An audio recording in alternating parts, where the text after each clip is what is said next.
안녕하세요. 라이프빌더입니다.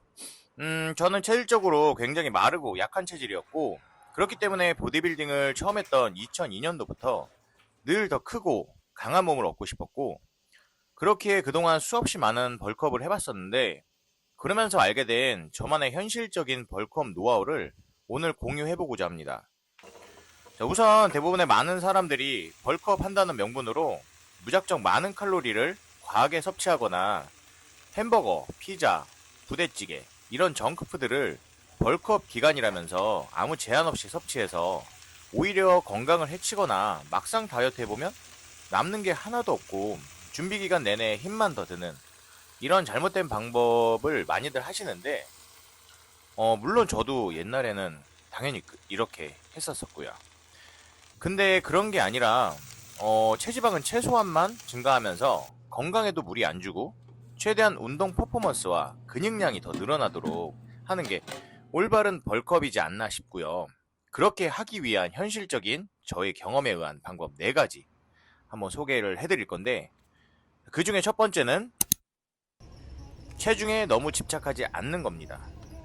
저도 예전에는 단순히 체중이 올라가면 그 체중에 맞는 사이즈가 될 거라 생각하면서 무조건 수치에만 집착했었던 적도 있었는데요.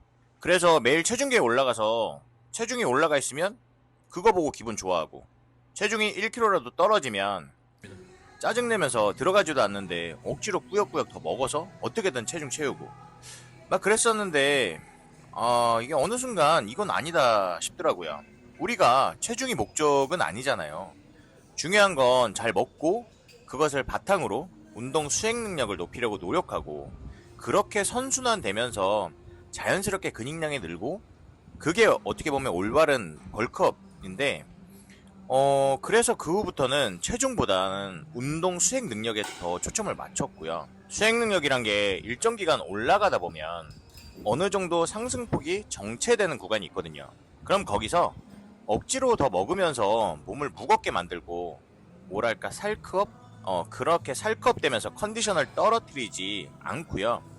그것보다는 운동의 루틴이나 프로그램을 체크하면서 운동을 더 잘하려고 노력하는 게 오히려 건강을 해치지 않고 계속해서 발전할 수 있었던 더 나은 선택이었던 것 같아요.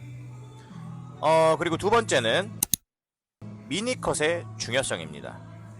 우리가 아무리 클린하게 관리하면서 벌크업을 한다고 해도 어쨌든 필요 칼로리보다 좀 더 오버해서 칼로리를 섭취하는 상태일 텐데, 이게 3달이나 4달 이상 그렇게 넘어가다 보면 어쩔 수 없이 소화기관에도 부담이 갈 수밖에 없어요. 실제 소화흡수 능력도 떨어지게 되고요. 인슐린 민감도도 당연히 떨어지게 됩니다. 그래서 저 같은 경우는 몸의 반응을 좀 살펴봐요. 아침에 일어났을 때 좀 피곤하고 소화가 잘 안 되고 먹는 게 부담이 느껴지면서 입맛이 좀 떨어진다, 이런 반응이 오면 저는 바로 벌크업을 잠시 멈추고 짧게 한 3주에서 4주 정도 미니컷 기간을 갖습니다.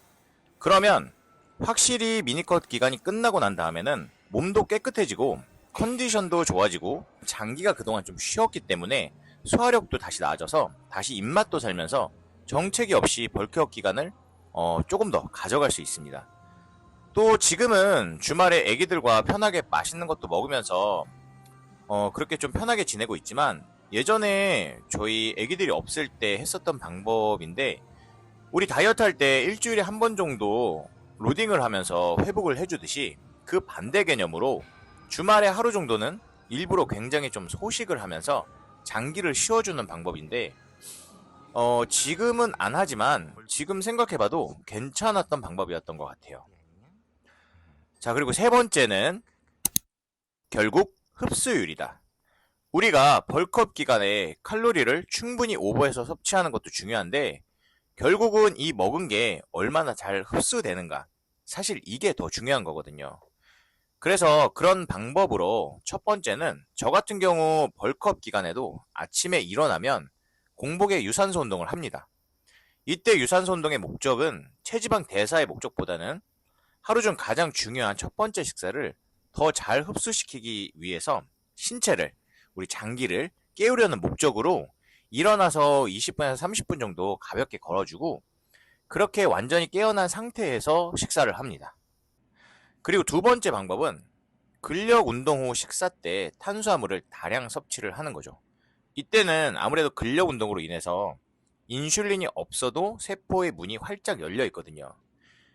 근력 운동을 하게 되면 우리의 글루코스 트랜스포터 타입 4의 반응이 나타나면서 세포가 활짝 열립니다. 그래서 그만큼 탄수화물의 흡수 능력이 좋다는 것이기 때문에 이때 탄수화물을 좀 부담 없이 많이 섭취해주는 편이에요. 자, 마지막으로 네 번째는 원래 벌크업은 시합 준비보다 더 힘든 거다 라는 마인드셋을 갖고 시작해야 합니다. 왜 그렇잖아요. 시합 준비는 딱 기간이 정해져 있잖아요. 근데 벌크업 기간은 사실 시합 준비할 때만큼 구체적이고 체계적으로 안 한단 말이에요. 그러다 보니까 그냥 흐지부지 하던가 아니면 벌크업이라는 명분으로 아무 관리 없이 먹고 싶은 거 다 먹으면서 그냥 살만 찌고 그러는 건데, 올바르게 벌크업을 하려면 시합 준비만큼이나 시간에 맞춰 딱딱 정해진 음식 먹어야 하고 운동도 매일 강도 있게 해야 하거든요. 그래서 결국 이것도 꾸준하게 지속성 있게 림매스로 차곡차곡 쌓아 올리는 이상적인 벌크업을 하려면 시합 준비하는 거랑 똑같은 마인드로, 사실 저는 이게 더 힘들다고 생각을 해요. 결국 꾸준함, 계획한 대로 지속성, 이게 제일 중요한데, 근데 이것을 하는 데 있어서 마지막으로 한 가지 팁을 더 드리면 식단 구성에 있어서인데, 너무 이렇게 음식의 구성을 짠짠짠으로만 가지 마시고 단짠 이런 식으로 구성하시면 아무리 벌크업 식단이라도 우리 결국 매일 똑같은 식단을 먹게 되면 물리고 지속하기가 어렵잖아요. 시합 준비할 때처럼, 그렇다고 시합 준비할 때처럼 통제도 안 되기 때문에 다른 정크푸드나 외식을 하기가 쉬운데, 이렇게 단짠 이런 식으로 구성을 하시면 그래도 좀 더 자기가 계획한 식단대로 꾸준히 이행할 수 있을 겁니다. 예를 들면 저 같은 경우는 아침에 밥이랑 계란 후라이, 김치, 국, 김 같은 약간 짠맛으로 구성된 식단을 좀 섭취했다면, 다음 식사는 고구마나 떡 같은 거에 닭가슴살을 섭취하면서 단맛으로 식단을 구성합니다. 이런 식으로 하면 확실히 자기가 정해놓은 식단 그 구성 틀 안에서 식단을 계속 지속할 수가 있습니다.